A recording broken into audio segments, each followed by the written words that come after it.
Медот е еден од најкорисните продукти кои ни ги подарила природата.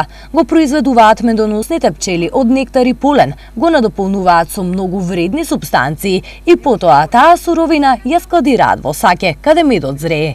Искусните пчелари велат дека за квалитетен мед потребни се и соодветни услови за пчелите. Подневје, место кај што ќе ги населиш треба да биде погодено за ни на припек, да има вода блиску околе ни, паша и тие ред работи мора да ги има. Ако пчелите правилно се одгледуваат, голема ќе биде и хранливоста на медот. Неговата голема нутритивна вредност доаѓа од застапеноста на витамин С, витамин B6, витамин К и Е, како и од минералите калиум, калциум, натриум, цинк, магнезиум и железо. Ова им е познато на луѓето, па затоа медот го користат на свој начин, по свој вкус. Со чај може и сладки работи, може и се.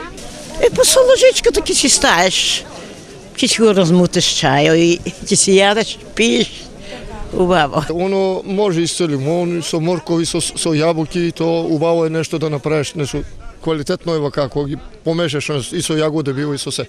Не секој мед кој ќе го купите е квалитетен и природен. Како во домашни услови да откриете дали купениот мед е квалитетен и без вештачки додатоци?